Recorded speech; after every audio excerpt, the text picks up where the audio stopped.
ಹರೇ ರಾಮ ರಾಮ ರಾಮ ಹರೆ ಹರೆ ಹರೆ ಕೃಷ್ಣ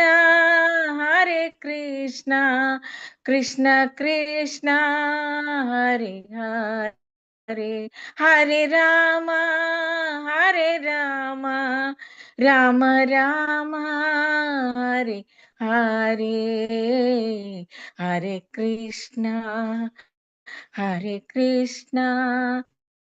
ಕೃಷ್ಣ ಕೃಷ್ಣ ಹರೆ ಹರೆ ಹರೆ ರಾಮ ರಾಮ ರಾಮ ಹರೆ ಹರೆ ಹರೆ ಕೃಷ್ಣ ಕೃಷ್ಣ ಕೃಷ್ಣ ಹರೆ ಹರೆ ಹರೆ ರಾಮ ರಾಮ ರಾಮ ಹರೆ ಹರೆ ಹರೇ ಕೃಷ್ಣ ಹರೆ ಮಾತಾಜಿ. ಕೃಷ್ಣ ಹರೇ ಕೃಷ್ಣ ಮಾತಾಜಿ, ಧನ್ಯವಾದಗಳು ಮಾತಾಜಿ. ಹರೇ ಕೃಷ್ಣ ಮಾತಾಜಿ, ಹರೇ ಧನ್ಯವಾದಗಳು ಮಾತಾಜಿ. ನನ್ಗೆ ಹರೇ ಕೃಷ್ಣ ಪ್ರಭುಜಿ. ಹರೇ ಕೃಷ್ಣ ಪ್ರಭುಜಿ. ಹರೇ ಕೃಷ್ಣ ಪ್ರಭುಜಿ. ಪ್ರಣಾಮಗಳು ಪ್ರಭುಜಿ. ಹರೇ ಕೃಷ್ಣ ಮಾತಾಜಿ. ಹರೇ ಕೃಷ್ಣ ಮಾತಾಜಿ. ಹರೇ ಕೃಷ್ಣ ಎಲ್ಲರಿಗೂ. ಹರೇ ಕೃಷ್ಣ ಪ್ರಭುಜಿ, ಧನ್ಯವಾದಗಳು. ಹರೇ ಕೃಷ್ಣ ಪ್ರಭುಜಿ, ಪ್ರಣಾಮಗಳು. ಹರೇ ಕೃಷ್ಣ ಮಾತಾಜಿ. ಓಂ ನಮೋ ಭಗವತೆ ವಾಸುದೇವಾಯ. ಓಂ ನಮೋ ಭಗವತೆ ವಾಸುದೇವಾಯ. ಓಂ ನಮೋ ಭಗವತೆ ವಾಸುದೇವಾಯ. ಓಂ ನಮೋ ಭಗವತೆ ವಾಸುದೇವಾಯ. ಓಂ ನಮೋ ಭಗವತೆ ವಾಸುದೇವಾಯ. ಓಂ ನಮೋ ಭಗವತೆ ವಾಸುದೇವಾಯ. ನಾರಾಯಣಂ ನಮಸ್ಕೃತ್ಯ ನಾರಾಯಣಂ ನಮಸ್ಕೃತ್ಯ ನರಂ ಚೈವ ನರೋತ್ತಮಂ ನರಂ ಚೈವ ನರೋತ್ತಮಂ ದೇವೀಂ ಸರಸ್ವತೀಂ ವ್ಯಾಸಂ ದೇವೀಂ ಸರಸ್ವತೀಂ ವ್ಯಾಸಂ ತತೋ ಜಯಮುದೀರಯೇತ್. ತತೋ ಜಯಮುದೀರಯೇತ್. ನಷ್ಟಪ್ರಾಯೇಷು ಅಭದ್ರೇಷು ನಷ್ಟಪ್ರಾಯೇಷು ಅಭದ್ರೇಷು ನಿತ್ಯಂ ಭಾಗವತ ಸೇವಯಾ. ನಿತ್ಯಂ ಭಾಗವತ ಸೇವಯಾ. ಭಗವತಿ ಉತ್ತಮ ಶ್ಲೋಕೆ ಭಗವತಿ ಉತ್ತಮ ಶ್ಲೋಕೆ ಭಕ್ತಿರ್ಭವತಿ ನೈಷ್ಟಿಕಿ. ಭಕ್ತಿರ್ಭವತಿ ನೈಷ್ಟಿಕಿ. ಶ್ರೀಮದ್ ಭಾಗವತ 4ನೇ ಸ್ಕಂದ ಅಧ್ಯಾಯ 9 ಶ್ಲೋಕ 26. ಮೈತ್ರೇಯ ಉವಾಚ ಮೈತ್ರೇಯ ಉವಾಚ ಇತ್ಯರ್ಚಿತ ಸ ಭಗವಾನ್ ಇತ್ಯರ್ಚಿತಃ ಭಗವಾನ್ ಅತಿದಿಶ್ಯಾತ್ಮನ ಪದಂ ಅತಿದಿಶ್ಯಾತ್ಮನಃ ಪರಂ ಬಾಲಸ್ಯ ಪಶ್ಯತೋ ಧಾಮ ಪಶ್ಯತೋ ಧಾಮ ಸ್ವಂ ಅಗಾತ್ ಗರುಡಧ್ವಜಃ. ಸ್ವಂ ಗರುಡಧ್ವಜಃ. ಮೈತ್ರೇಯ ಉವಾಚ ಮೈತ್ರೇಯ ಉವಾಚ ಇತ್ಯರ್ಚಿತ ಸ ಭಗವಾನ್ ಇತ್ಯರ್ಚಿತಃ ಭಗವಾನ್ ಅತಿದಿಶ್ಯಾತ್ಮನಃ ಪದಂ ಅತಿದಿಶ್ಯಾತ್ಮನಃ ಪದಂ ಬಾಲಸ್ಯ ಪಶ್ಯತೋ ಧಾಮ ಪಶ್ಯತೋ ಧಾಮ ಸ್ವಮಗಾತ್ ಗರುಡಧ್ವಜಃ. ಸ್ವಮಗಾತ್. ಮೈತ್ರೇಯ ಉವಾಚ ಮೈತ್ರೇಯ ಉವಾಚ ಮೈತ್ರೇಯ ಮಹಾಮುನಿ ಮಾತನ್ನು ಮುಂದುವರಿಸಿದರು. ಮೈತ್ರೇಯ ಮಹಾಮುನಿ ಮಾತನ್ನು ಮುಂದುವರಿಸಿದನು. ಇತಿ ಹೀಗೆ. ಇತಿ ಹೀಗೆ. ಅರ್ಚಿತ ಗೌರವಿಸಿ ಅರ್ಚಿಸಲ್ಪಟ್ಟ. ಅರ್ಚಿತ ಅರ್ಚಿಸಲ್ಪಟ್ಟ. ಸಹ ಪರಮಾತ್ಮನಾದ ಭಗವಾನ್ ದೇವೋತ್ತಮ ಪರಮಪುರುಷನು ಭಗವಾನ್ ದೇವೋತ್ತಮ ಪರಮಪುರುಷನು ಅತಿದಿಶ್ಯ ಅರ್ಪಿಸಿ ಅತಿದಿಶ್ಯ ಅರ್ಪಿಸಿ ಆತ್ಮನಃ ತನ್ನ ವೈಯಕ್ತಿಕವಾದ ಪದಂ ಸ್ಥಾನವನ್ನು ಬಾಲಸ್ಯ ಹುಡುಗನು ಪಶ್ಯತಃ ನೋಡುತ್ತಿರುವಾಗಲೇ ಧಾಮಕ್ಕೆ, ಧಾಮಕ್ಕೆ, ಸ್ವಂ ತನ್ನದೇ ಆದ, ಸ್ವಯಂ ತನ್ನದೇ ಆದ, ಅಗಾತ್ ಹಿಂದಿರುಗಿದನು, ಹಿಂತಿರುಗುವನು, ಗರುಡಧ್ವಜ, ಗರುಡಧ್ವಜ, ಗರುಡನ ಚಿಹ್ನೆಯನ್ನುಳ್ಳ ಧ್ವಜವನ್ನು ಹೊಂದಿದ ವಿಷ್ಣು, ಗರುಡಧ್ವಜ ಚಿಹ್ನೆಯನ್ನು ಹೊಂದಿದ ವಿಷ್ಣು. ಅನುವಾದ ಮತ್ತು ಭಾವಾರ್ಥ ಶಿಲಪ್ರಭುಪಾದನೆ. ಮೈತ್ರೇಯ ಮಹರ್ಷಿಗಳು ಮುಂದುವರಿಸಿದರು. ಬಾಲಕನಾದ ಧ್ರುವ ಮಹಾರಾಜನಿಂದ ಪೂಜಿತವನಾಗಿ ಗೌರವಿಸಲ್ಪಟ್ಟ ಮೇಲೆ ಆ ಬಾಲಕನಿಗೆ ವಿಷ್ಣುವು ತನ್ನ ಆವಾಸ ಸ್ಥಾನವನ್ನು ಕೊಟ್ಟು ಧ್ರುವನು ನೋಡುತ್ತಿರುವಂತೆಯೇ ಗರುಡಾರೂಢನಾಗಿ ತನ್ನ ಧಾಮಕ್ಕೆ ಹಿಂದಿರುಗಿದನು. ಮೈತ್ರೇಯ ಮಹರ್ಷಿಗಳು ಮುಂದುವರಿಸಿದರು. ಮೈತ್ರಿಯ ಮಹರ್ಷಿಗಳು ಮುಂದುವರಿಸಿದರು. ಬಾಲಕನಾದ ಧ್ರುವ ಮಹಾರಾಜನಿಂದ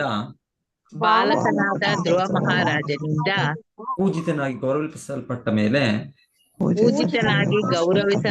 ಮೇಲೆ ಆ ಬಾಲಕನಿಗೆ ವಿಷ್ಣುವು ತನ್ನ ಆವಾಸ ಸ್ಥಾನವನ್ನು ಕೊಟ್ಟು ಧ್ರುವನು ನೋಡುತ್ತಿರುವಂತೆಯೇ ಗರುಡಾರೂಢನಾಗಿ ತನ್ನ ಧಾಮಕ್ಕೆ ಹಿಂದಿರುಗಿದನು.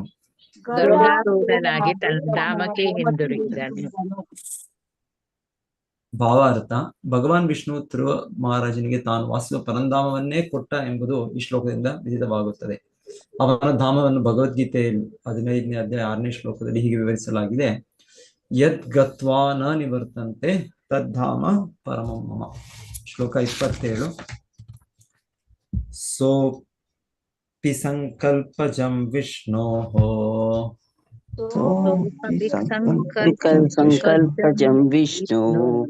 ಪಾದಸೇವೋಪಸಾದಿತಂ ಪ್ರಾಪ್ಯ ಸಂಕಲ್ಪ ನಿರ್ವಾಣಂ ನಾತಿ ಪ್ರೀತೋಪ್ಯಗಾತ್ ಪುರಂ.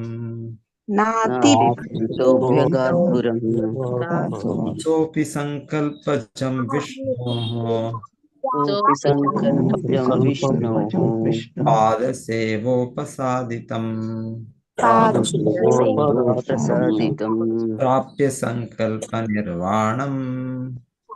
ಸಂಕಲ್ಪ ನಿರ್ವಾಣಂ ನಾತಿ ಪ್ರೀತೋಪ್ಯಗಾತ್ ಪುರಂ.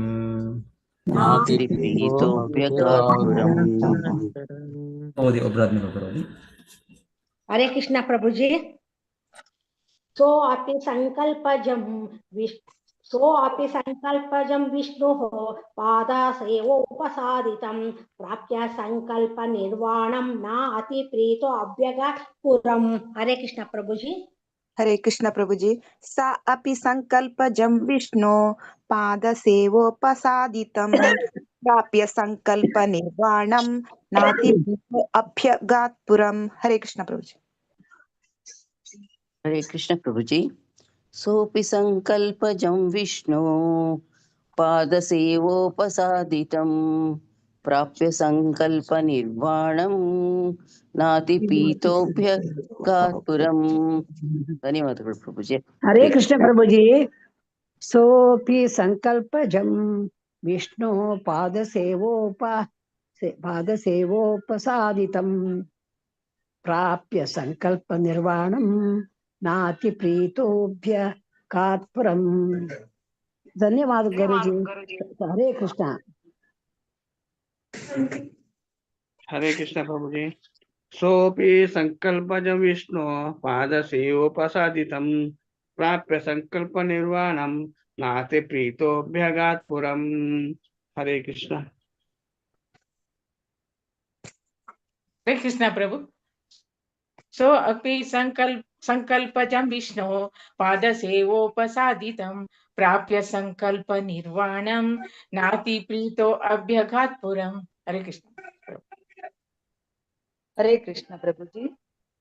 सोपि संकल्पजं विष्णोः पादसेवोपसादितं प्राप्य संकल्प निर्वाणं नाति प्रीत्योभ्यगात् पुरम्. हरे कृष्ण प्रभुजी. ಧನ್ಯವಾದಗಳು.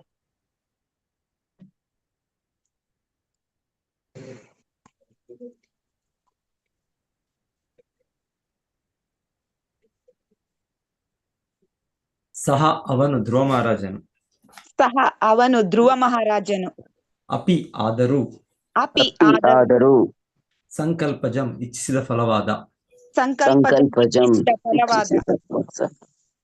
ವಿಷ್ಣೋಹೋ ವಿಷ್ಣುವಿನ ವಿಷ್ಣುವಿನ ಪಾದ ಸೇವಾ ಅವನ ಚರಣ ಕಮಲಗಳ ಸೇವೆಯ ಪಾದ ಸೇವಾ ಅವನ ಚರಣ ಕಮಲ ಉಪಸಾದಿತಂ ಪ್ರಾಪ್ತಿಯನ್ನು ಉಪಸಾದಿತಂ ಪ್ರಾಪ್ತಿಯನ್ನು ಪ್ರಾಪ್ಯ ಹೊಂದಿ ಹೊಂದಿ ಸಂಕಲ್ಪ ಅವನ ದೃಢ ನಿರ್ಧಾರದ ಸಂಕಲ್ಪ ಅವನ ದೃಢ ನಿರ್ಧಾರದ ನಿರ್ವಾಣಂ ತೃಪ್ತಿಯನ್ನು ನಿರ್ವಾಣಂ ನ ಅತಿ ಪ್ರೀತಃ ನ ಅತಿ ಪ್ರೀತಃ ಅಷ್ಟು ಸಂತೋಷವನ್ನು ಹೊಂದದೆ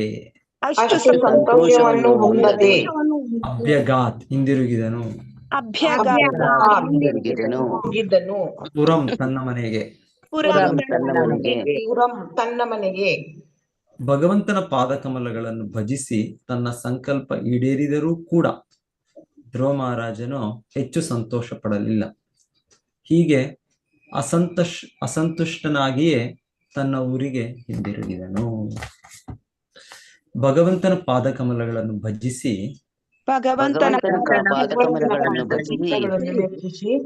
ತನ್ನ ಸಂಕಲ್ಪ ಈಡೇರಿದರೂ ಕೂಡ ಧ್ರುವ ಮಹಾರಾಜನು ಹೆಚ್ಚು ಸಂತೋಷ ಪಡಲಿಲ್ಲ. ಹೀಗೆ ಅಸಂತುಷ್ಟನಾಗಿಯೇ ತನ್ನ ಊರಿಗೆ ಹಿಂದಿರುಗಿದನು.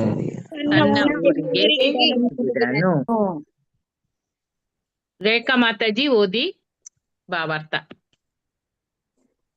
ಮಾತಾಜಿ ನಾನು ಒಂದ್ಸಲ ಓದಿಲ್ಲ. ಓದಿ ಮಾತಾಜಿ, ಅದ್ರಲ್ಲಿ ಇದ್ದದನ್ನೇ ಓದುದು. ಅಲ್ಲ, ನಂಗೆ ಅದು ಓದಕ್ ಬರುತ್ತ ಅಂತ ಓದ್ತೀನಿ, ಬಟ್ ಸರಿಯಾಗಿ ಹೇಳಕ್ ಬರಲ್ಲ ಅಂತ ನೋಡಿ. ಭಾವಾರ್ಥ ಮಾತಾಜಿ ನಂಗೆ ಅಷ್ಟೇ ಬರೋದು, ಮುಂದೆ ಹೇಳ್ತೀನಿ, ತಪ್ಪಿದ್ರೆ ಸಾರಿ ಮಾತಾಜಿ. ನಾರದ ಮುನಿಯು ಉಪದೇಶಿಸಿದ ಪ್ರಕಾರ ಭಕ್ತಿಯಿಂದ ಭಗವಂತನ ಪಾದಾರವಿಂದಗಳನ್ನು ಪೂಜಿಸಿದರಿಂದ ಧ್ರುವ ಮಹಾರಾಜನ ಇಷ್ಟಾರ್ಥ ಪ್ರಾಪ್ತಿಯಾಯಿತು. ತನ್ನ ತಂದೆಯಾಗಲಿ ತಾತನಾಗಲಿ ಮುತ್ತಾತನಾಗಲಿ ಪಡೆಯದಿರುವಂತಹ ಉನ್ನತ ಸ್ಥಾನವನ್ನು ಪಡೆಯಬೇಕೆನ್ನುವುದೇ ಅವನ ಆಸೆ. ಇದು ಸ್ವಲ್ಪ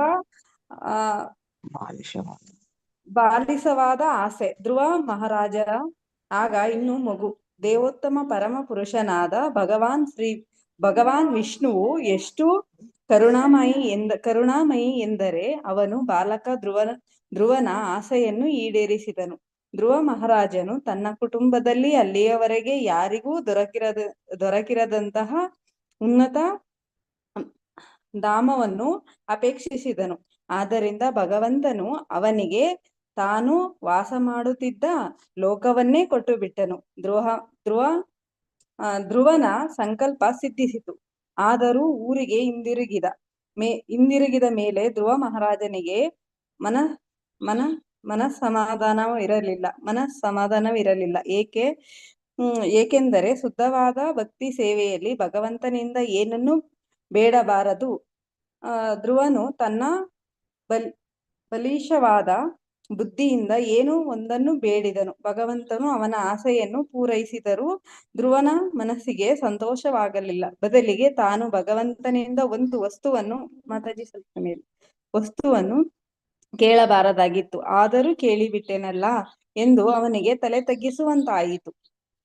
ಸರಿ ಬೋಲ್ ಮಾತಾಜಿ, ಹೀಗೆ ಮುಂದೆ ಬಂದು ಓದಬೇಕು. ಸರಿ ಮಾತಾಜಿ, ಆಯ್ತು. Thank you Mataji.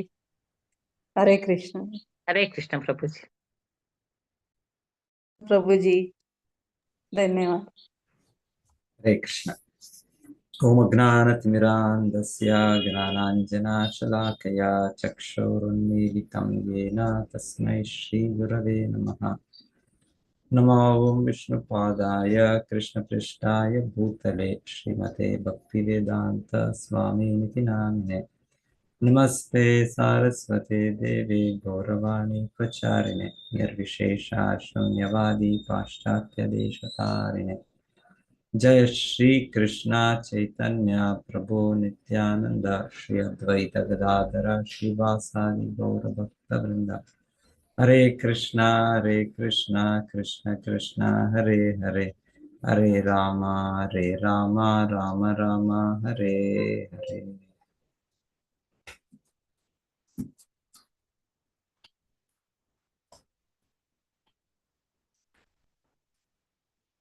ಮೈತ್ರೇಯ ಮಹರ್ಷಿಗಳು ಮುಂದುವರಿಸಿದರು. ಬಾಲಕನಾದ ಧ್ರುವ ಮಹಾರಾಜನಿಂದ ಪೂಜಿತನಾಗಿ ಗೌರವಿಸಲ್ಪಟ್ಟ ಮೇಲೆ ಆ ಬಾಲಕನಿಗೆ ವಿಷ್ಣು ತನ್ನ ಆವಾಸ ಸ್ಥಾನವನ್ನು ಕೊಟ್ಟು ಧ್ರುವ ನೋಡುತ್ತಿರುವಂತೆ ಗರುಡಾರೂಢನಾಗಿ ತನ್ನ ಧಾಮಕ್ಕೆ ಹಿಂದಿರುಗಿದನು. ಭಗವಂತನ ಪಾದಕಮಲಗಳನ್ನು ಭಜಿಸಿ ತನ್ನ ಸಂಕಲ್ಪ ಈಡೇರಿದರೂ ಕೂಡ ಧ್ರುವ ಮಹಾರಾಜನು ಹೆಚ್ಚು ಸಂತೋಷ ಪಡಲಿಲ್ಲ. ಹೀಗೆ ಅಸಂತುಷ್ಟನಾಗಿಯೇ ತನ್ನ ಊರಿಗೆ ಹಿಂದಿರುಗಿದನು. ಸೊ ಈಗ ಮುಂದೆ ಶ್ಲೋಕಗಳು ಬರ್ತವೆ. ಧ್ರುವ ಮಹಾರಾಜರು ಅವರು ತಮ್ಮನ್ನೇ ಖಂಡಿಸಿಕೊಳ್ತಾನೆ. ಹೀಗೆ ಭಗವಂತನನ್ನು ನೋಡುವುದು, ಭಗವಂತನ ಸಂಪರ್ಕ ಮಾಡೋದು ಬಹಳ ಕಷ್ಟ. ಸೊ ಧ್ರುವ ಮಹಾರಾಜರಿಗೆ ಅದು ಪ್ರಾಪ್ತಿ ಆಯ್ತು. ಆದ್ಮೇಲೆ ಭಗವಂತನು ಅವರಿಗೆ ಹೇಳಿದ್ದು, ನಿನಗೆ 36,000 ವರ್ಷಗಳ ಕಾಲ ಈ ಭೂಲೋಕದ ಆಧಿಪತ್ಯ ಸಿಗುತ್ತೆ. ನಂತರ ಆ ಸಮಯದಲ್ಲೇ ನಿನ್ನ ತಮ್ಮನಾದ ಮಲತಮ್ಮನಾದ ಉತ್ತಮನ ಮರಣವಾಗುತ್ತೆ. ಮತ್ತೆ ಅದರ ನಂತರ ನಿನ್ನ ಮಲತಾಯಿ ಸುರುಚಿಯರ ಮರಣ ಕೂಡ ಆಗುತ್ತೆ. ನಂತರ ನೀನು ನನ್ನದೇ ಧಾಮವಾದ ಧ್ರುವಲೋಕಕ್ಕೆ ಆಳ್ವಿಕೆ ಮಾಡೋ ಇದನ್ನು ಪಡಿತೀಯ ಅಂತ ಭಗವಂತ ಹೇಳ್ತಾನೆ. ಸೊ ಭಗವಂತನು ಹೀಗೆ ತನ್ನ ಅನುಗ್ರಹವನ್ನು ಕೊಟ್ಟಿದ್ರು ಕೂಡ ಈಗ ಧ್ರುವ ಮಹಾರಾಜರಿಗೆ ಆ ದಿವ್ಯ ಜ್ಞಾನ ಪಡೆದ ಕಾರಣ, ಆ ದಿವ್ಯ ಜ್ಞಾನ ಪಡೆದ ಮೇಲೆ ಅವರಿಗೆ ಈ ಭೌತಿಕ ಇಚ್ಛೆಗಳ ಅದರ ಬೆಲೆ ತಿಳಿತಾ ಇದೆ. ಆಕ್ಚುಲಿ ನಾವಿರುವ ಬದ್ಧ ಸ್ಥಿತಿಯಲ್ಲಿ ನಮಗೆ ಈ ಆಧ್ಯಾತ್ಮಿಕ, ಆದಿಭೌತಿಕ, ಆದಿದೈವಿಕ ಕ್ಲೇಶಗಳಿವೆ. ಸೊ ಇದರ ನಿವಾರಣೆ ಇದೇ ನಮ್ಗೆ ದೊಡ್ಡದಾಗ್ಬಿಡುತ್ತೆ ನಮ್ಗೆ. ಸೊ ಇದು ಬದ್ಧ ಜೀವನದಲ್ಲಿ ನಮ್ಮ ಸ್ಥಿತಿ ನಮ್ಮದು. ಆದರೆ ಇವರು ದಿವ್ಯ ನೆಲೆಯನ್ನು ಮುಟ್ಟಿದ ಮೇಲೆ ಧ್ರುವ ಮಹಾರಾಜರು ಆ ದಿವ್ಯ ನೆಲೆಯಲ್ಲಿ ಇವರಿಗೆ ಭಗವಂತನ ಸಂಪೂರ್ಣ ಸಾಕ್ಷಾತ್ಕಾರ ಆಗ್ತಾ ಇದೆ. ಮತ್ತೆ ಆ ಸಂಪೂರ್ಣ ಸಾಕ್ಷಾತ್ಕಾರ ಸ್ಥಿತಿಯಲ್ಲಿ ಅವ್ರಿಗೆ ದಿವ್ಯ ಆನಂದದ ಅನುಭವ ಆಯ್ತು. ಸೊ ಹಾಗಾಗಿ ಆ ಹಂತದಲ್ಲಿ ಅವರು ಈ ಒಂದು ವ್ಯಥೆಯನ್ನು ಪಡ್ತಾರೆ. ಸೊ ಇದು ಭೌತಿಕ ವ್ಯಥೆ ಅಲ್ಲ, ಅವ್ರಿಗೆ ಎಲ್ಲ ಕಾರ್ಯ ಸಾಧ್ಯ ಆಯ್ತು ಭಗವಂತನ ಕೃಪೆಯಿಂದ. ಅವರೆಲ್ಲ ಇಚ್ಛೆಗಳು ಪೂರೈಕೆ ಆಯ್ತು. ಆ ಇಚ್ಛೆ ಪೂರೈಕೆ ಆದ್ರೂ ಕೂಡ ಅವರು ವ್ಯಥೆ ಅಂದ್ರೆ ಇದು ಅವರ ಆಧ್ಯಾತ್ಮಿಕ ನೆಲೆಯಲ್ಲಿ ತಮ್ಮ ಸ್ಥಿತಿಯನ್ನು ಅವರು ಅನ್ವೇಷಿಸ್ತಾ ಇರೋದು.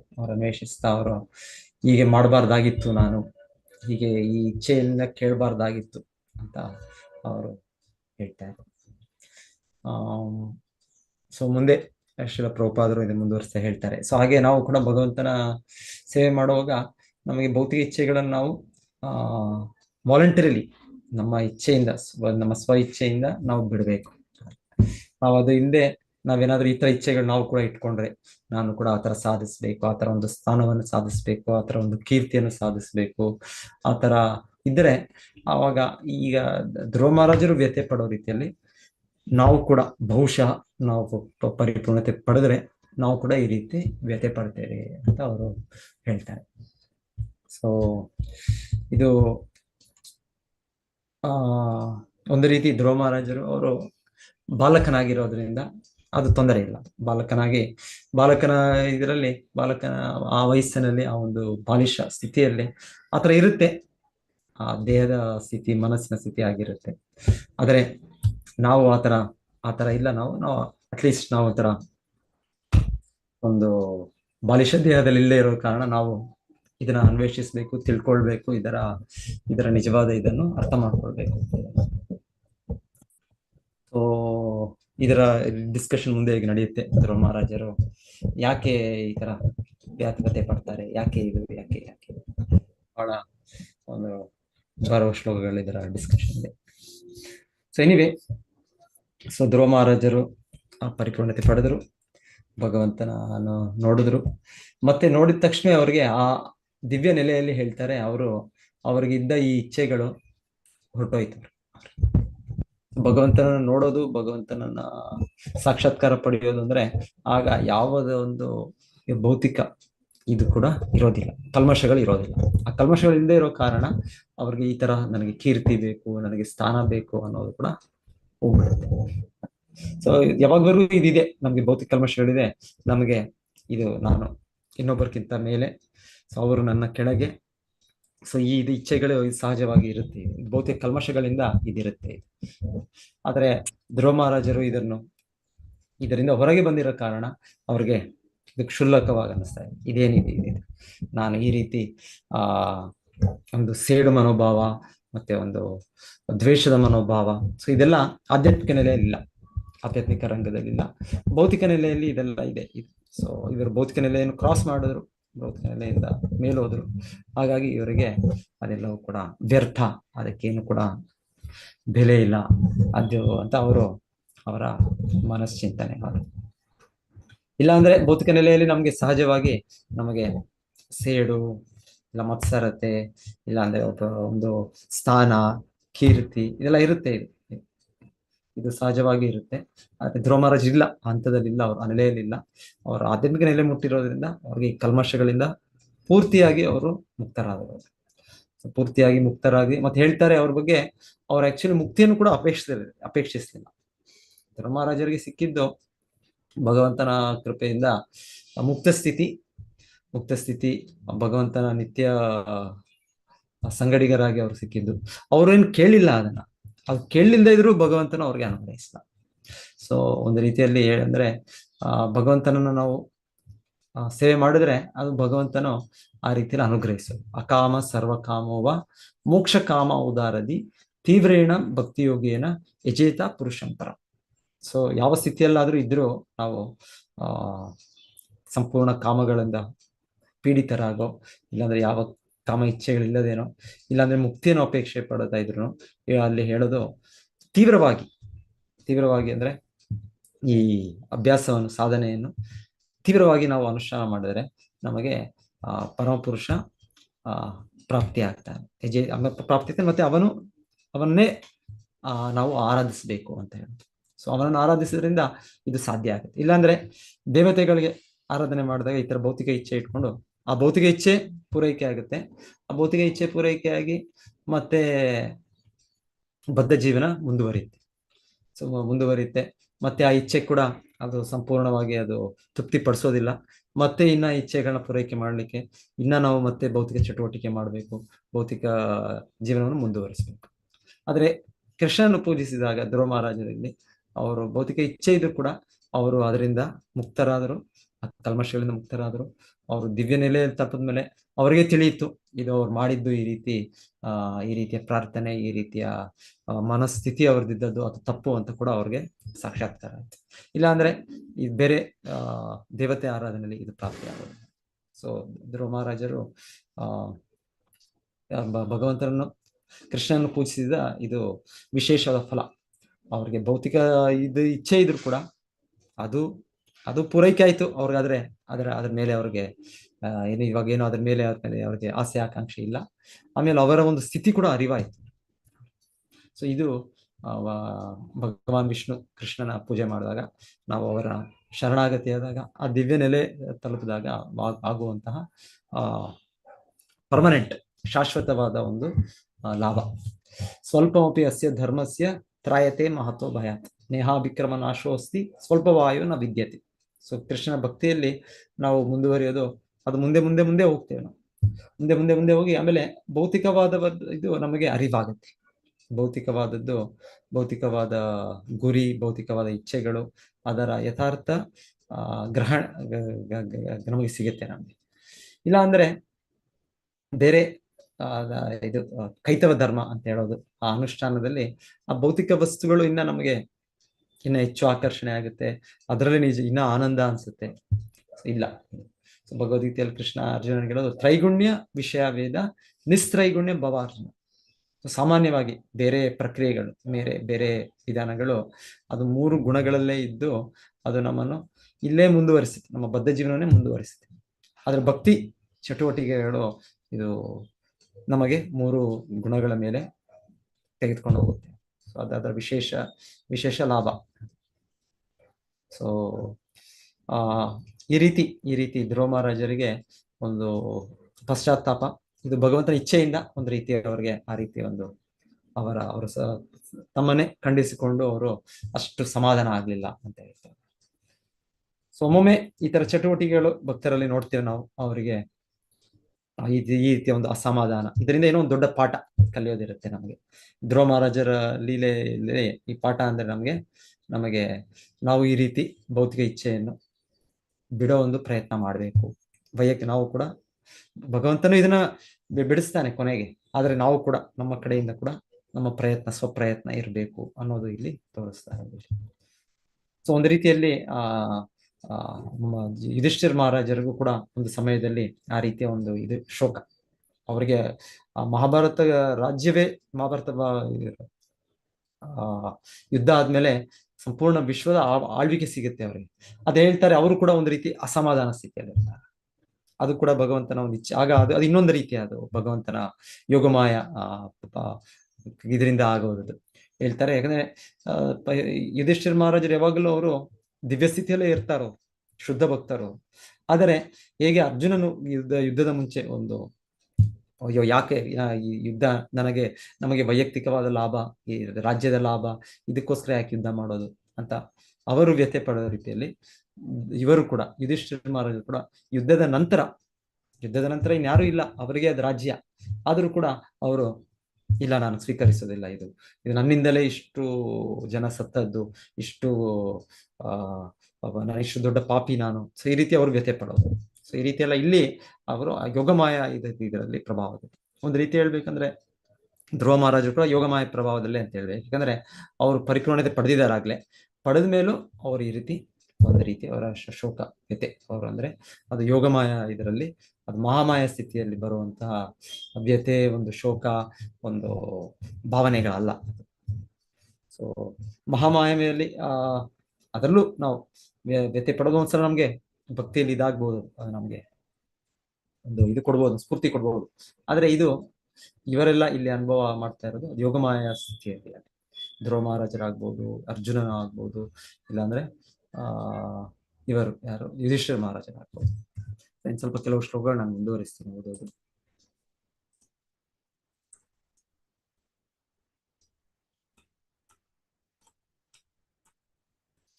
ವಿದುರ ಉವಾಚ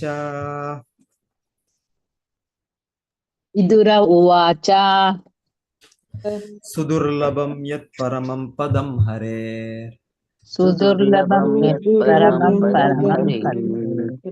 ಮಾಯಾ ವಿನಸ್ತಚರಣಾರ್ಚನಾರ್ಜಿತಂ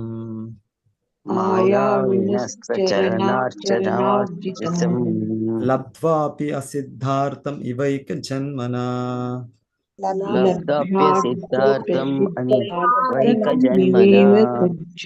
ಕಥಂ ಸ್ವಂ ಆತ್ಮಾನಂ ಅಮನ್ಯತಾರ್ಥವಿತ್.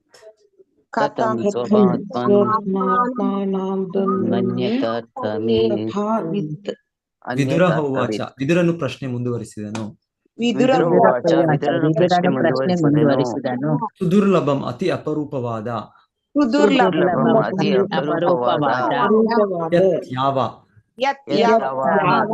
ಪರಮಂ ಅತಿ ಶ್ರೇಷ್ಠ, ಪದಂ ಸ್ಥಾನವನ್ನು, ಹರೇ ದೇವೋತ್ತಮ ಪರಮಪುರುಷನ, ಮಾಯಾವಿನಃ ಅತಿ ವಾತ್ಸಲ್ಯವುಳ್ಳ, ತತ್ ಅವನ ಚರಣ ಪಾದಕಮಲಗಳನ್ನು ಅರ್ಚನಾ ಪೂಜಿಸುವುದರಿಂದ ಅರ್ಜಿತಂ ಸಂಪಾದಿಸಿದ, ಲಬ್ಧ್ವಾ ಪಡೆದು, ಅಪಿ ಕೂಡ, ಅಸಿದ್ಧ ಅರ್ಥಂ ತೃಪ್ತಿ ಇಲ್ಲದ,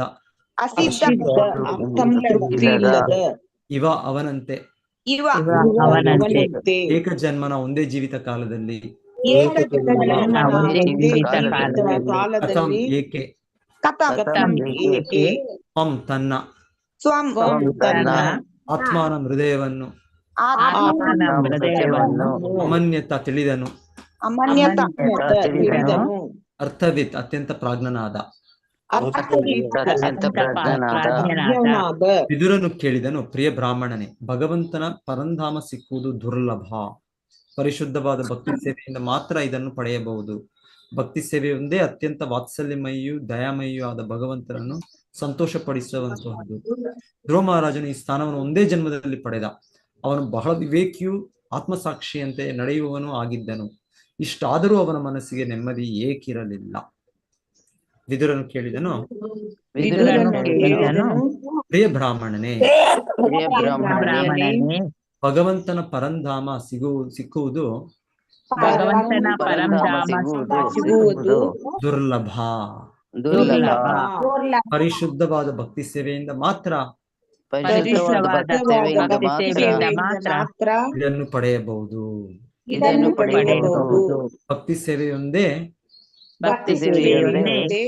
ಅತ್ಯಂತ ವಾತ್ಸಲ್ಯಮಯಿಯೂ ದಯಾಮಯಿಯೂ ಆದ ಭಗವಂತನನ್ನು ಸಂತೋಷಪಡಿಸುವಂತಹದ್ದು. ಧ್ರುವ ಮಹಾರಾಜನು ಈ ಸ್ಥಾನವನ್ನು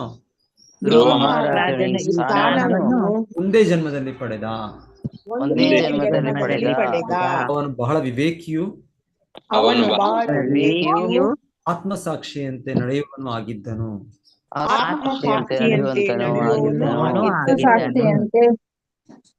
ಇಷ್ಟಾದರೂ ಅವನ ಮನಸ್ಸಿಗೆ ನೆಮ್ಮದಿ ಏಕಿರಲಿಲ್ಲ. ಶ್ಯಾಮಪ್ರಿಯ ಸುಮಂಗಳ ದೇವಿದಾಸಿ ಮಾತಾಜಿ ಓದಿ. ಹರೇ ಕೃಷ್ಣ.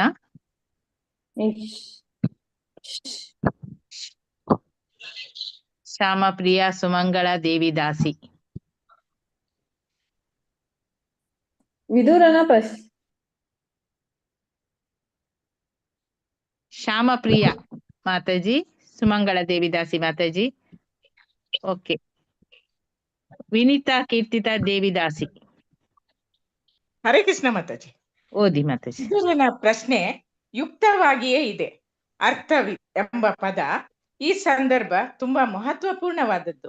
ಅರ್ಥವಿತ್ ಎಂದರೆ ಸತ್ಯ ಮಿಥ್ಯಗಳ ಭೇದವನ್ನು ತಿಳಿದುಕೊಳ್ಳುವ ವಿವೇಕವುಳ್ಳವನು ಎಂದರ್ಥ. ಅರ್ಥವಿತನನ್ನು ಪರಮಹಂಸ ಎಂದು ಕರೆಯುತ್ತಾರೆ. ಪರಮಹಂಸನಾದವನು ಎಲ್ಲದರ ಸತ್ವವನ್ನು ಮಾತ್ರ ಸ್ವೀಕರಿಸುತ್ತಾನೆ. ಹಂಸವು ಹಾಲು ನೀರಿನ ಮಿಶ್ರಣದಲ್ಲಿ ನೀರನ್ನು ಬಿಟ್ಟು ಹಾಲನ್ನು ಮಾತ್ರ ಸ್ವೀಕರಿಸುವಂತೆ ಪರಮಹಂಸನು ಬಾಹ್ಯವಾದ ಲೌಕಿಕ ವಸ್ತುಗಳನ್ನೆಲ್ಲ ತೊರೆದು ದೇವೋತ್ತಮ ಪರಮ ಪುರುಷನೇ ತನ್ನ ಸರ್ವಸ್ವ ಎಂದು ಭಾವಿಸಿ ಅವನನ್ನು ಮಾತ್ರ ಸ್ವೀಕರಿಸುತ್ತಾನೆ. ಧ್ರುವ ಮಹಾರಾಜನು ಈ ವರ್ಗಕ್ಕೆ ಸೇರಿದನು. ದೃಢ ಸಂಕಲ್ಪದಿಂದ ಅವನು ತನ್ನ ವಾಂಛಿತ ಫಲವನ್ನು ಪಡೆದನು. ಆದರೆ ಅವನು ತನ್ನ ಊರಿಗೆ ಮರಳಿದಾಗ ಅವನ ಮನಸ್ಸಿಗೆ ಸೌಖ್ಯವಿರಲಿಲ್ಲ. ಹರೇ ಕೃಷ್ಣ ಮಾತಾಜಿ. ಹರೇ ಕೃಷ್ಣ ಪ್ರಭು, ಧನ್ಯವಾದ. ಮೈತ್ರೇಯ ಉವಾಚ.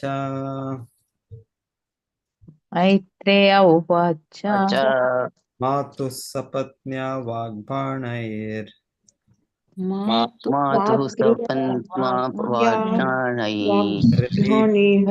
ತನ್ ಸ್ಮರನ್ ನೈಚ್ಛನ್ ಮುಕ್ತಿಪತೇರ್ ಮುಕ್ತಿಂ ತಸ್ಮಾತ್ ತಾಪಂ ಉಪೇಯಿವಾನ್. ಮೈತ್ರೇಯ ಉವಾಚ. ಮೈತ್ರೇಯ ಮಹಾಮುನಿ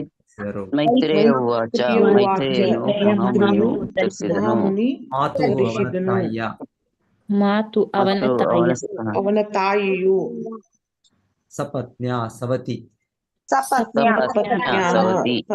ವಾಕ್ಬಾಣೈಹಿ ನಿಷ್ಠುರ ವಾಗ್ಬಾಣಗಳಿಂದ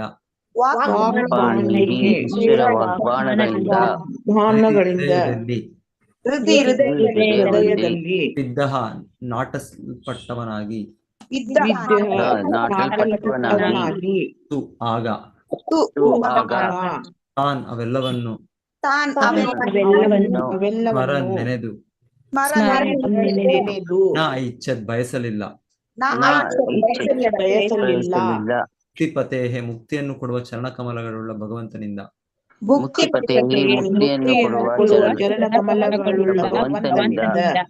ಮುಕ್ತಿಯನ್ನು ತಸ್ಮಾತ್ ಆದ್ದರಿಂದ ಪಾಪಂ ದುಃಖವನ್ನು ಉಪೇಯಿವಾನ್ ಅವನು ಅನುಭವಿಸಿದನು. ಮೈತ್ರೇಯರು ಉತ್ತರಿಸಿದರು, ಮಲತಾಯಿಯ ಕ್ರೂರವಾದ ವಾಗ್ಬಾಣಗಳಿಂದ ಧ್ರುವ ಮಹಾರಾಜನ ಹೃದಯ ತುಂಬಾ ನೊಂದಿತ್ತು. ಅವನು ತನ್ನ ಜೀವನದ ಗುರಿಯನ್ನು ಗೊತ್ತುಪಡಿಸಿಕೊಂಡ ಮೇಲೂ ಆಕೆಯ ದುರ್ನಡತೆಯನ್ನು ಮರೆಯಲಿಲ್ಲ. ಭಕ್ತಿ ಸೇವೆ ಮುಗಿದ ಮೇಲೆ ದೇವೋತ್ತಮ ಪರಮಪುರುಷನು ತನ್ನ ಕಣ್ಣು ಮುಂದೆ ಅವತರಿಸಿದಾಗಲೂ ಅವನು ಇಹಲೋಕದಿಂದ ಮುಕ್ತಿಯನ್ನು ಬೇಡಲಿಲ್ಲ. ಬದಲಿಗೆ ತನ್ನ ಮನಸ್ಸಿನಲ್ಲಿ ಲೌಕಿಕವಾದ ಅಪೇಕ್ಷೆಗಳನ್ನಿಟ್ಟುಕೊಂಡಿದ್ದಕ್ಕೆ ಅವನಿಗೆ ನಾಚಿಕೆಯಾಯಿತು. ಮೈತ್ರೇಯರು ಉತ್ತರಿಸಿದರು, ಮಲತಾಯಿ ಕ್ರೂರವಾದ ವಾಗ್ಬಾಣಗಳಿಂದ ಧ್ರುವ ಮಹಾರಾಜನ ಹೃದಯ ತುಂಬಾ ನೊಂದಿತ್ತು. ಅವನು ತನ್ನ ಜೀವನದ ಗುರಿಯನ್ನು ಗೊತ್ತುಪಡಿಸಿಕೊಂಡ ಮೇಲೂ ಆಕೆಯ ದುರ್ನಡತೆಯನ್ನು ಮರೆಯಲಿಲ್ಲ. ಭಕ್ತಿ ಸೇವೆ ಮುಗಿದ ಮೇಲೆ ದೇವೋತ್ತಮ ಪರಮಪುರುಷನು ತನ್ನ ಕಣ್ಣ ಮುಂದೆ ಅವತರಿಸಿದಾಗಲೂ ಅವನು ಇಹಲೋಕದಿಂದ ಮುಕ್ತಿಯನ್ನು ಬೇಡಲಿಲ್ಲ. ಬದಲಿಗೆ ತನ್ನ ಮನಸ್ಸಿನಲ್ಲಿ ಲೌಕಿಕವಾದ ಅಪೇಕ್ಷೆಗಳನ್ನಿಟ್ಟುಕೊಂಡದ್ದಕ್ಕೆ ಅವನಿಗೆ ನಾಚಿಕೆಯಾಯಿತು. ಎರಡೆರಡು ಪ್ಯಾರ ಓದಿ. ಶೈಲಾ ಮಾತಾಜಿ ಓದಿ. ಹರೇ ಕೃಷ್ಣ. ವೃಂದಾ ಮಾತಾಜಿ.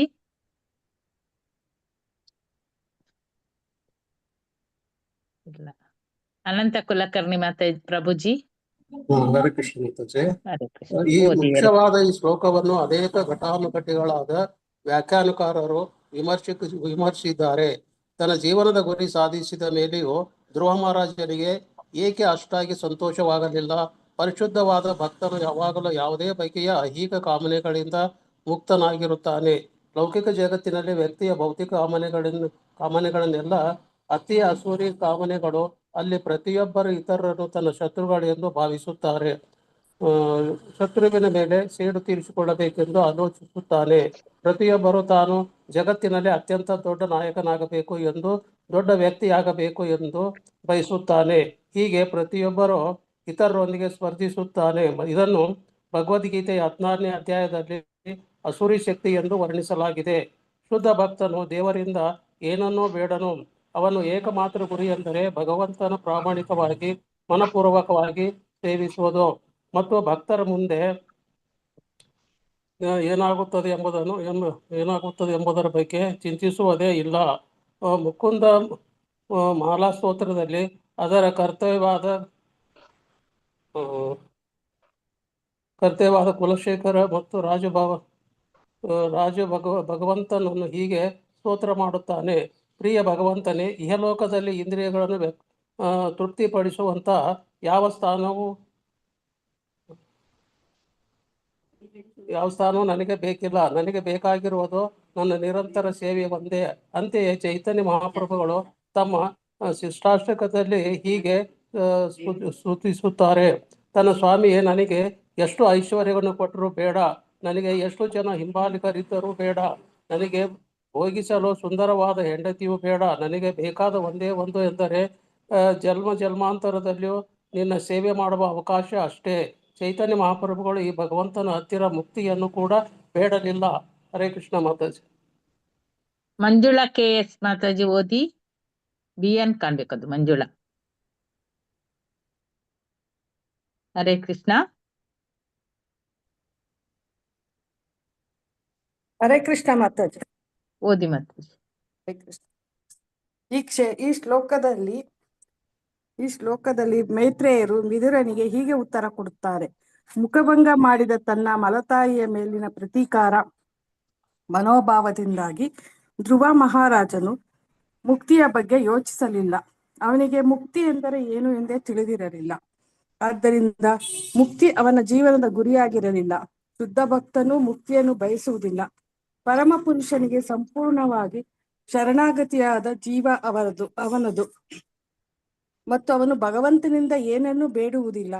ಧ್ರುವ ಮಹಾರಾಜನು ದೈವೋತ್ತಮ ಪರಮ ಪುರುಷನು ತನ್ನ ಎದುರಿಗೆ ಸಾಕ್ಷಾತ್ತಾಗಿ ನಿಂತಿರುವುದನ್ನು ನೋಡಿದಾಗ ಅವನಿಗೆ ಈ ಶುದ್ಧ ಭಕ್ತನ ಸ್ಥಾನದ ಅರಿವಾಯಿತು. ಏಕೆಂದರೆ ಅವನು ವಸುದೇವನೆಲೆಗೆ ಏರಿಸಲ್ಪಟ್ಟನು. ವಸುದೇವ ಎಂಬ ನೆಲೆ ಲೌಕಿಕ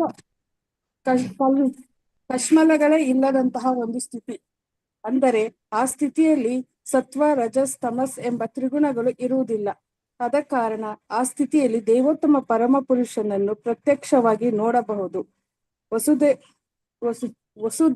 ವಸುದೇವ ನೆಲೆಯಲ್ಲಿ ಭಗವಂತನನ್ನು ಸಾಕ್ಷಾತ್ತಾಗಿ ನೋಡಬಹುದಾದ್ದರಿಂದ ಭಗವಂತನನ್ನು ವಸುದೇವ ಎಂದು ಕರೆಯಲಾಗಿದೆ. ಧನ್ಯವಾದಗಳು ಪ್ರಭುಜಿ. ಹರೇ ಕೃಷ್ಣ ಮಾತಾಜಿ. ಗಾಯತ್ರಿ ದೇವಿ ಮಾತಾಜಿ ಓದಿ. ಹರೇ ಕೃಷ್ಣ. ಚಂದ್ರಕಾಂತ್ ಪಟ್ಕಾರ್ ಓದಿ ಪ್ರಭುಜಿ. ಓದ್ತೇನೆ. ಹರೇ ಕೃಷ್ಣ. ಧ್ರುವ ಮಹಾರಾಜ ವರ ಕೇಳಿದ್ದು ತನ್ನ ಮುತ್ತಾತನಾದ ಬ್ರಹ್ಮದೇವನು ಅನುಭವಿಸದಂತಹ ಒಂದು ಉನ್ನತವಾದ ಸ್ಥಾನವನ್ನು. ದೇವೋತ್ತಮ ಪರಮಪುರುಷನಾದ ಕೃಷ್ಣನು ತನ್ನ ಭಕ್ತರ ಬಗ್ಗೆ ಅಪಾರ ಪ್ರೀತಿ ವಾತ್ಸಲ್ಯಗಳನ್ನು ತೋರಿಸುತ್ತಾನೆ. ಅದರಲ್ಲೂ 5 ವರ್ಷದ ಮಗುವಾಗಿದ್ದಾಗಲೇ ಏಕಾಂಗಿಯಾಗಿ ಕಾಡಿಗೆ ಹೋಗಿ ಭಕ್ತಿ ಸೇವೆ ಸಲ್ಲಿಸುವಂತಹ ಧ್ರುವ ಮಹಾರಾಜನ ಬಗ್ಗೆ ಇನ್ನೂ ಹೆಚ್ಚಿನ ಪ್ರೀತಿ ವಾತ್ಸಲ್ಯಗಳನ್ನು ತೋರಿಸುತ್ತಾನೆ. ಧ್ರುವನ ಉದ್ದೇಶ ಶುದ್ಧವಾಗಿಲ್ಲದೆ ಇರಬಹುದು. ಭಗವಂತನ ಉದ್ದೇಶವನ್ನು ಪರಿಗಣಿಸುವುದಿಲ್ಲ. ಅವನಿಗೆ ಸೇವೆ ಮುಖ್ಯ. ಭಕ್ತನಿಗೆ ಒಂದು ನಿರ್ದಿಷ್ಟ ಉದ್ದೇಶವಿದ್ದರೆ ಭಗವಂತನಿಗೆ ಪ್ರತ್ಯಕ್ಷವಾಗಿಯೋ ಪರೋಕ್ಷವಾಗಿಯೋ ಅದು ಗೊತ್ತಾಗುತ್ತದೆ. ಆಗ ಅವನು ಭಕ್ತನ ಲೌಕಿಕ ಆಸೆಗಳನ್ನು ಪೂರೈಸದೆ ಬಿಡುವುದಿಲ್ಲ. ಇವೆಲ್ಲವೂ ಭಗವಂತನು ಭಕ್ತರಿಗೆ ತೋರಿಸುವ ಕೆಲವು ವಿಶೇಷ ಅನುಗ್ರಹಗಳು. ಧ್ರುವ ಮಹಾರಾಜನಿಗೆ ಭಗವಂತನು ಇದುವರೆಗೆ ಯಾವ ಬದ್ಧಾತ್ಮನೂ ವಾಸಿಸದ ಒಂದು ಲೋಕವನ್ನು ದಯಪಾಲಿಸಿದನು.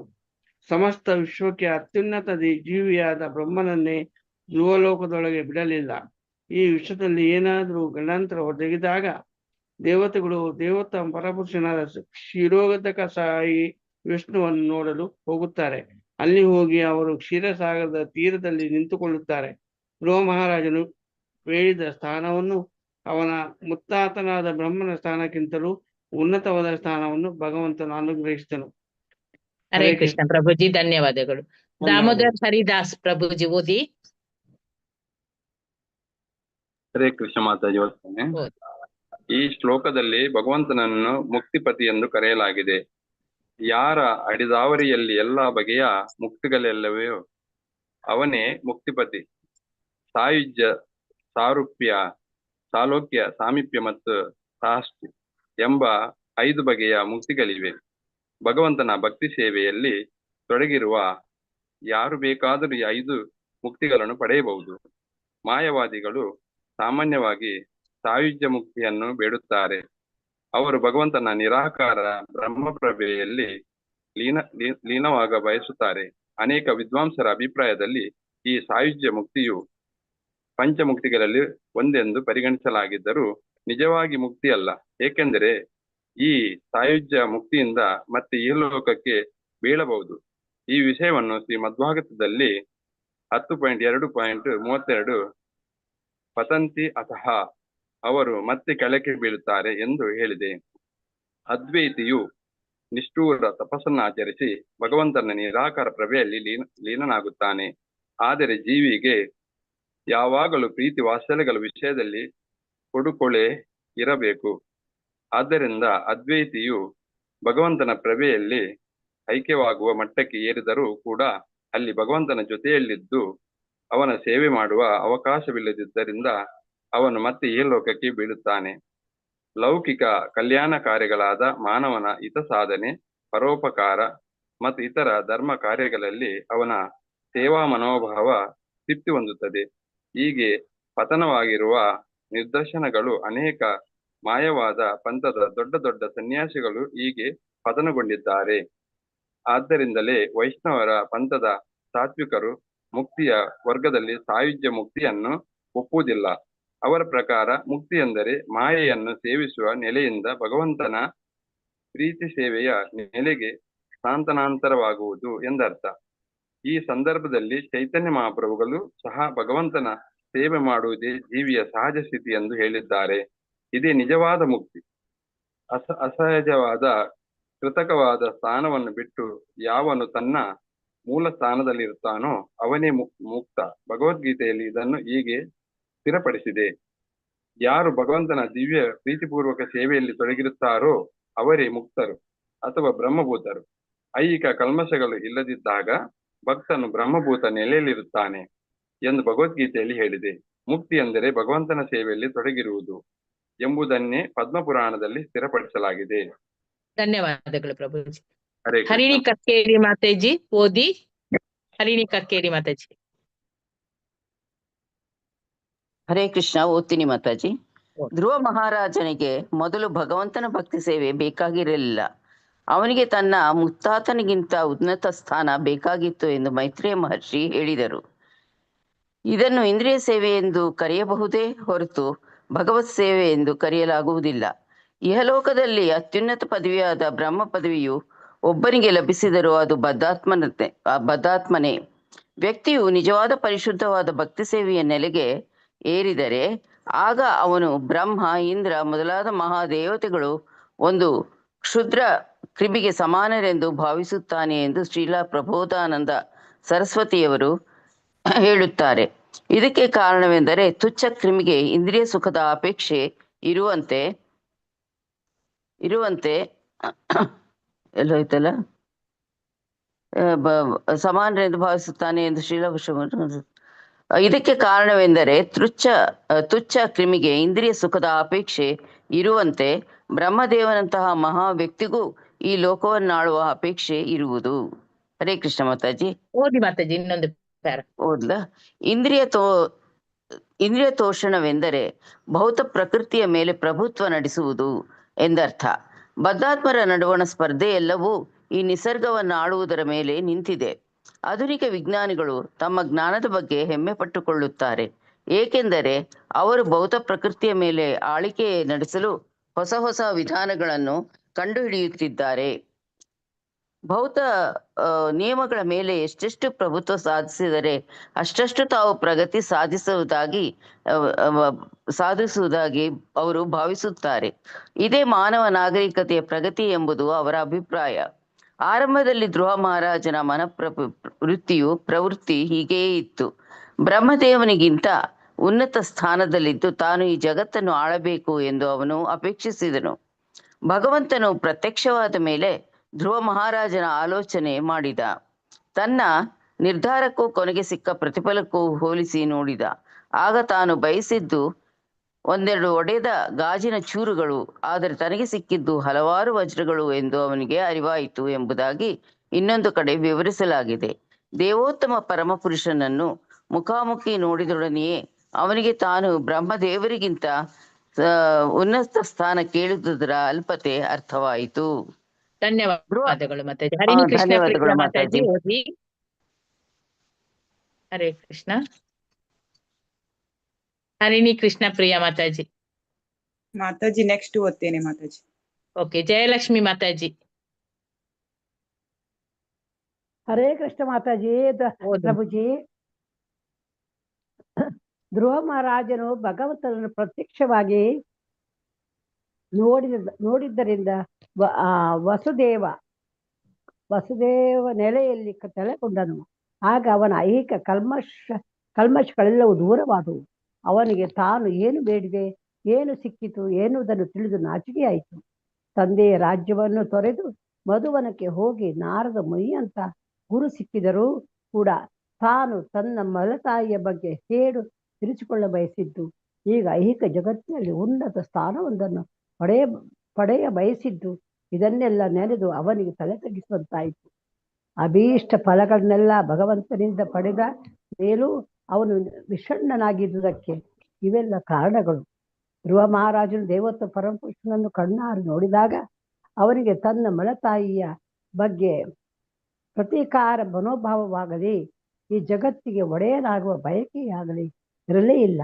ಆದರೆ ಧ್ರುವ ಮಹಾರಾಜನಿಗೆ ಇವುಗಳು ಬೇಕು ಎಂದು ತಿಳಿಯುವಷ್ಟು ಕರುಣೆ ದೇವೋತ್ತಮ ಪರಮಪುರುಷನಿಗೆ ಇತ್ತು. ಧ್ರುವ ಮಹಾರಾಜನ ಎದುರಿನಲ್ಲಿ ನಿಂತು ಮಾತನಾಡುವಾಗ ಭಗವಂತನು ವೇದಾಹಂ ಎಂಬ ಮಾತನ್ನು ಬಳಸುತ್ತಾನೆ. ಏಕೆಂದರೆ ಧ್ರುವ ಮಹಾರಾಜನು ಐಹಿಕ ಲಾಭಗಳನ್ನು ಬೇಡಿದಾಗ ಭಗವಂತನು ಅವನ ಹೃದಯದಲ್ಲಿ ಇದ್ದುದರಿಂದ ಅವನಿಗೆ ಎಲ್ಲವೂ ಗೊತ್ತಿತ್ತು. ಮನುಷ್ಯರು ಯೋಚನೆ ಮಾಡುವುದೆಲ್ಲವೂ ಭಗವಂತನಿಗೆ ಯಾವಾಗಲೂ ಗೊತ್ತಿರುತ್ತದೆ. ಭಗವದ್ಗೀತೆಯು ಈ ಮಾತನ್ನು ದೃಢಪಡಿಸುತ್ತದೆ. ವೇದಾಹಂ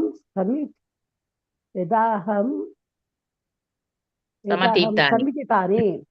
ಭಗವಂತನು ಧ್ರುವ ಮಹಾರಾಜನ ಎಲ್ಲ ಆಸೆಗಳನ್ನು ಈಡೇರಿಸಿದನು. ಮಲತಾಯಿ ಮತ್ತು ಮಲ ಸೋದರರ ಬಗ್ಗೆ ಸೇಡು ತೀರಿಸಿಕೊಳ್ಳಬೇಕೆಂಬ ಅವರ ಬಯಕೆಯು ಪೂರ್ತಿಯಾಯಿತು. ಮುತ್ತಾತನಿಗಿಂತ ಉನ್ನತ ಸ್ಥಾನ ಬೇಕೆಂಬ ಅವನ ಬಯಕೆಯು ಪೂರೈಸಿತು. ಹಾಗೆಯೇ ಅದು ಸಮಯದಲ್ಲಿ ಧ್ರುವ ಲೋಕದಲ್ಲಿ ಅವನ ಶಾಶ್ವತ ಸ್ಥಾನವೂ ಸ್ಥಿರವಾಯಿತು. ಶಾಶ್ವತ ಲೋಕಾಪ್ರಾಪ್ತಿಯನ್ನು ಧ್ರುವ ಮಹಾರಾಜ ಯೋಚಿಸಿ ಇರಲಿಲ್ಲವಾದರೂ ಈ ಭೌತ ಲೋಕದಲ್ಲಿ ಒಂದು ಉನ್ನತ ಸ್ಥಾನವನ್ನು ಇಟ್ಟುಕೊಂಡು ಧ್ರುವ ಮಹಾರಾಜ ಏನು ಮಾಡುತ್ತಾನೆ ಇದು ಕೃಷ್ಣ ಆಲೋಚಿಸಿದನು. ಆದ್ದರಿಂದ ಈ ಭಗವಂತನ ಧ್ರುವನಿಗೆ ಈ ಭೌತಿಕ ಲೋಕದಲ್ಲಿ ಇಂದ್ರಿಯ ಶಕ್ತಿಗೂ ಕುಗ್ಗದೆ 36,000 ವರ್ಷಗಳ ಕಾಲ ಆಳಿಕೊಂಡು ಹೋಗುವ ಅವಕಾಶವನ್ನು, ಹಲವಾರು ದೊಡ್ಡ ದೊಡ್ಡ ಯಜ್ಞ ಯಾಗಾದಿಗಳನ್ನು ಮಾಡುವ ಅವಕಾಶವನ್ನು ದಯಪಾಲಿಸಿ ಅವನು ಈ ಜಗತ್ತಿನಲ್ಲಿ ಅತ್ಯಂತ ಹೆಸರುವಾಸಿಯಾದ ರಾಜರಾಗುವಂತೆ ಮಾಡಿದನು. ಈ ಲೌಕಿಕ ಸುಖಗಳನ್ನೆಲ್ಲ ಅನುಭವಿಸಿಯಾದ ಮೇಲೆ ಧ್ರುವವನ್ನು ಆಧ್ಯಾತ್ಮಿಕ ಲೋಕಕ್ಕೆ, ಇದರಲ್ಲಿ ಧ್ರುವ ಲೋಕವು ಸೇರುತ್ತದೆ, ಏರಿಸಲಾಗುವುದು. ಧ್ರುವ ಲೋಕ ಸೇರುತ್ತದೆ, ಏರಿಸಲಾಗುವುದು. ಹರೇ ಕೃಷ್ಣ ಮಾತಾಜಿ, ಪ್ರಭುಜಿ, ಧನ್ಯವಾದಗಳು. ಧನ್ಯವಾದಗಳು. ಹರೇ ಕೃಷ್ಣ. ಹರೇ ಕೃಷ್ಣ ಎಲ್ಲರಿಗೂ. ಸೊ ಮತ್ತೆ next continue next class. So ಗ್ರಂಥರಾಜ್ ಶ್ರೀಮದ್ ಭಾಗವತಂ ಕಿ ಜಯ. ಶ್ರೀಲ ಪ್ರಭುಪಾದ್ ಕಿ ಜಯ. ವಾಂಛಾಕಲ್ಪತರುಭ್ಯಶ್ಚ ಕೃಪಾ ಸಿಂಧುಭ್ಯೇವ ಚ ಪತಿತನಾಂ ಪಾವನೇಭ್ಯೋ ವೈಷ್ಣವೇಭ್ಯೋ ನಮೋ ನಮಃ. ಹರೇ ಕೃಷ್ಣ. ಹರೇ ಕೃಷ್ಣ ಪ್ರಭುಜಿ, ಧನ್ಯವಾದಗಳು. ಹರೇ ಕೃಷ್ಣ ಪ್ರಭುಜಿ, ಧನ್ಯವಾದ. ಹರೇ ಕೃಷ್ಣ. ಹರೇ ಕೃಷ್ಣ ಪ್ರಭುಜಿ, ಧನ್ಯವಾದಗಳು.